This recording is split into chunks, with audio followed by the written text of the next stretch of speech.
qui soutenaient de manière régulière le pouvoir politique en place, les enfants de martyrs bien sûr, qui progressivement se sont retirés, puis ensuite les syndicalistes du GTA. Il y a eu beaucoup de syndicalistes qui se sont retirés, parce que l'Algérie c'est aussi un pays où il y a des forces syndicales, des forces sociales. Disons, il y a eu beaucoup de grèves en Algérie, hein, Ouais. il y a plusieurs semaines, plusieurs mois, hein, dans l'enseignement en Une grève particulier. générale avait commencé. Oui, mais avant les grandes mobilisations populaires, il y a eu des grèves dans la santé, dans l'éducation nationale, etc. Enfin, il y avait eu tout un paysage d'ébullition sociale avant, qu'on ne connaît pas en France. Parce que là, en France, on a une vision de l'Algérie, vous savez, très homogène, la dictature, les militaires, et puis c'est tout, quoi. Ben non, c'est plus compliqué que ça. C'est beaucoup plus que c'est un peuple de 40 millions d'habitants, il y a des syndicats, il y a des partis politiques, il y a une presse, il y a des caricaturistes, il y a des universitaires, il y a des mobilisations sociales. Ouais. Et évidemment, ce pouvoir ne correspondait plus, disons, à cette effervescence existant dans la société algérienne. Il y a quand même eu ce basculement ce matin. On a eu l'impression que les chefs militaires, vous en parlez quand même, Oui, ont commencé bien sûr. à dire les manifestants ont raison. À ce moment-là, ça sentait la fin. Bien sûr, parce qu'il y a eu déjà, il y a eu le signal de Gaïd Salah, qui est le général en chef de l'armée algérienne, qui ne citait pas Abdelaziz Bouteflika dans ses deux précédents discours, et c'était un signal qui est très fort. Bien sûr, vous avez raison de signaler que l'armée joue un très grand rôle. Par parenthèse, d'ailleurs, l'armée algérienne joue un très grand rôle aux frontières de l'Algérie, avec le Mali, avec le Niger, la Libye, bien sûr, c'est très important. C'est une armée aux frontières qui joue un rôle important et avec laquelle, d'ailleurs, l'armée française agit. Hein, par rapport à la question du terrorisme. Ouais. Hein. Parce que quand on parle beaucoup de l'Algérie en France, on oublie ces questions-là très souvent. Hein. On a l'impression, on parle toujours des immigrés, tout ça, etc. Mais on oublie que l'Algérie, c'est aussi, disons, un immense pays qui a des immenses frontières avec beaucoup de pays avec lesquels la France... Dans une zone compliquée. Dans une zone très importante pour la France, Ouais. très importante, et donc un système de partenariat géopolitique, géostratégique, tout à fait décisif. Et je dis cela parce que aujourd'hui, la France aurait intérêt à réfléchir à l'importance de l'Algérie dans une situation de prospective méditerranéenne. Est-ce que, à votre connaissance, la France a joué un rôle dans ce qui vient de se passer en Je ne coulisses? crois pas du tout, non. Pas du tout. Franchement, non. C'est-à-dire qu'il y en a une situation, vous savez, les Algériens sont très nationalistes, il y a, disons, une volonté très forte de combattre par eux-mêmes, disons, sur leurs revendications sociales et démocratiques, qui sont importantes. Ils ont payé le prix fort, d'ailleurs, parce que les Kabyles ont été réprimés en 2001, il y a eu 130 morts. En 2001, c'est très important. Il y a eu la décennie sanglante, la bataille contre les islamistes, ils ont payé le prix très fort, près de 100 000 morts, c'est quand même considérable. Et donc, à partir de là, disons, ils ont eux-mêmes forgé une mémoire collective, une expérience politique de ce combat-là, qui les a amenés à ce type de manifestations qu'on connaît, très pacifiques, et qui sont des choses tout à fait nouvelles dans le monde arabe. Hein. C'est tout à fait nouveau. Vous parlez de la guerre civile. Est-ce que le risque islamiste peut ressurgir aujourd'hui qu'il y a une forme de vacance du pouvoir? Il y a toujours la possibilité d'un risque politique sur l'islam politique, mais vous savez, quand vous regardez les images des manifestations de 2019, elles n'ont rien à voir avec les manifestations de 1990 à Alger, où on voyait des Afghans défiler en khamis avec les barbes, avec le mot d'ordre de Daoula Islamia, À l'époque du fils. l'État islamique, c'était l'époque où le fils avait gagné les élections municipales, etc. Avec des cortèges séparés, des manifestations entre les hommes d'un côté et les femmes de l'autre, etc. On n'a pas du tout vu ça en 2019. C'est-à-dire qu'on a vu des cortèges mêlés, il n'y avait pas de mot d'ordre sur l'État islamique, c'était des mots d'ordre politiques, démocratiques, etc. Maintenant, vous avez raison.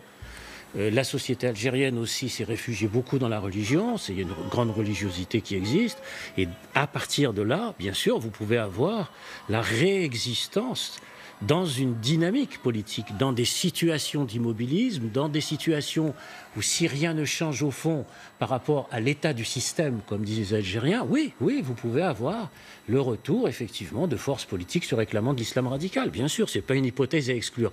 Mais ce soir, disons, ce qui domine, c'est la volonté démocratique. Donc il ne faut pas, à chaque fois que vous savez qu'une société, qu'un peuple, qu'un mouvement se met en branle, on dit toujours attention, dans 5 ans, dans 3 mois, dans 2 jours, attention à ce qui va vous arriver. Aujourd'hui, si on avait dit ça aux Algériens il y a 1 mois, pour le 5e mandat, ils n'auraient rien fait du tout. Ouais, on leur aurait dit ça, attention, le risque islamiste, etc.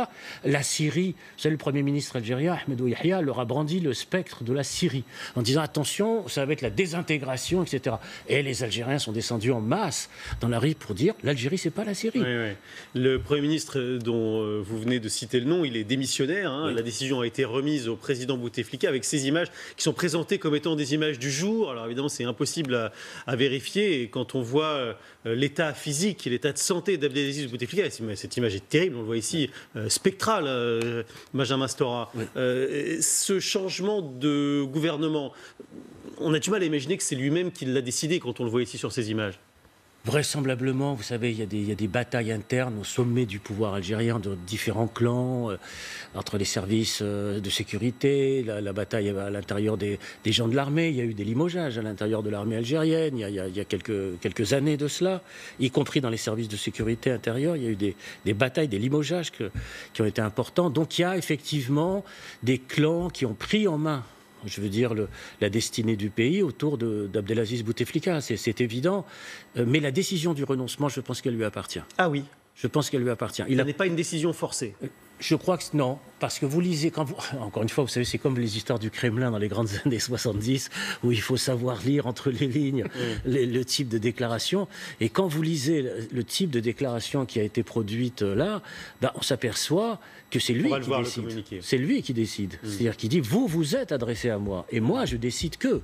Ça veut dire qu'il garde, il veut garder la main. Sous sa plume, c'est quelque chose. Il veut garder la main. On le voit ici le texte. Il n'y aura pas de 5e mandat, et il n'en a jamais été question pour moi. Mon état de santé et mon âge ne m'assignant comme ultime devoir envers le peuple algérien que la contribution à l'assise des fondations d'une nouvelle république. Cette phrase, franchement, il n'en a jamais été question pour moi. Comment l'interpréter, comment la comprendre, Benjamin Stora? Il veut garder la main, il veut sauver la face, sortir par le haut. Et c'est contester l'évidence. Oui, bien sûr, mais vous savez, c'est un homme politique. Alors là, s'il fallait qu'on regarde toutes les phrases de tous les hommes politiques il y en a d'autres dans tous les pays, entre ce qu'ils ont déclaré. Bien sûr. Faut voir pourquoi l'Algérie échapperait à la règle. Je veux dire, à ce niveau-là. Donc c'est un animal politique, Bouteflika. Vous savez, on dit toujours 20 ans de pouvoir. Non, 36 ans de pouvoir.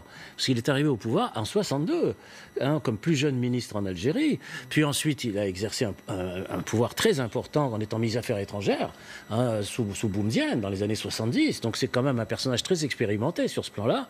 Et il essaye effectivement de garder la main et pourquoi pas d'essayer de sortir par le haut. Dans le fond, ça fait partie des hypothèses politiques qu'on doit mettre sur la table ce soir. C'est-à-dire comment sortir par le haut par la forme, disons, d'un compromis politique entre différentes tendances, différents clans au pouvoir. C'est pour ça que les Algériens sont très méfiants sur la suite. Il y a eu d'autres phrases dans ce communiqué du président algérien Abdelaziz Bouteflika. Alors d'abord, il annonce que l'élection n'aura pas lieu le 18 avril prochain. Il s'agit ainsi de satisfaire, ce que vous disiez, une demande pressante que vous avez été nombreux à m'adresser. Pas d'élection présidentielle le 18 avril prochain, report sine die. On voit ici la suite. Dans la perspective d'une mobilisation accrue des pouvoirs publics et du rehaussement de l'efficacité de l'action de l'État dans tous les domaines, j'ai décidé de procéder tout prochainement à des changements importants au sein du gouvernement. C'est l'image qu'on a vue tout à l'heure. Le fait de reporter cette élection, c'est aussi une façon de prolonger son pouvoir. De prolonger le 4e mandat. Et oui. Ça peut durer combien de temps cette affaire? Prolonger le 4e mandat. Donc et dans le fond, certains disent, est-ce qu'il n'a pas mis en œuvre ce qu'il avait promis la semaine dernière dans la déclaration sur conférence nationale, nouvelle constitution, référendum, etc. Bien. À la différence quand même que dans la déclaration de la semaine dernière, il ne disait pas qu'il allait renoncer à se présenter. Et là, c'est la grande différence. C'est là, il dit, je ne me présente, je renonce. C'est-à-dire que c'est fini. Il n'y a plus de 5e mandat. Alors qu'auparavant, il disait, il y aura un 5e mandat. Donc c'est, qu'on le veuille ou non, un seuil qui a été franchi dans l'histoire algérienne. Ça, c'est très important. Alors maintenant, évidemment, il va y avoir beaucoup de manœuvres, évidemment beaucoup de politique, évidemment beaucoup de compromis, beaucoup de scénarios possibles, et évidemment aussi un rapport de force dans la rue. Parce qu'attention, vendredi, les manifestations vont se poursuivre en Algérie. C'est-à-dire que maintenant, on est rentré dans une dynamique politique et sociale nouvelle. Et maintenant, vous savez, pour faire rentrer à nouveau cet immense fleuve à la maison, comme on dit, ça va pas être simple. Hein. Il n'y a pas qu'en Algérie qu'on a ces problèmes où il faut faire rentrer les gens. Il paraît. Je suis pas au courant. Est-ce qu'on se lance dans un grand débat justement du côté de l'Algérie? C'est ce qu'on peut aussi comprendre entre les lignes. Est-ce qu'il ne fait pas un grand débat à l'algérienne finalement, Abdelaziz Bouteflika? Il y a certains Algériens qui sont très malicieux. Hein. Ils ont observé cette déclaration de la semaine dernière en disant, dans le fond, qu'est-ce que c'est que cette histoire de conférence nationale, de débat, débouchant sur un référendum, etc. Bien sûr, il y a des analogies, il y a des points de comparaison possibles, etc. Mais la grande différence avec la France, je le dis très nettement et très franchement, c'est qu'en France, il n'y a pas eu des millions de gens dans la rue pour arriver alors qu'en Algérie, oui. C'est des millions et des millions de gens dans la rue. C'est dans toutes les villes d'Algérie. Pas seulement Alger. Constantine, Damas, Oukaras, Bonn, tout ça. Moi, je ne vais pas citer la liste impressionnante, avec 86 universités en grève, plus tous les lycées en grève. Attention, vous avez un mouvement à la fois de la jeunesse scolarisée, un mouvement social avec les usines de Rouiba qui sont en grève générale. C'est pas tout à fait la même chose, vous voyez, en termes de proportion et de rapport de force. Et donc, ça va être très compliqué de replâtrer, d'essayer de trouver des solutions d'aménagement, etc. Vous voyez Patrick Vignal, votre président, enfin le président français qui a inspiré finalement le grand débat algérien. En fait, je pense que ça va devenir un débat planétaire. Ça continue.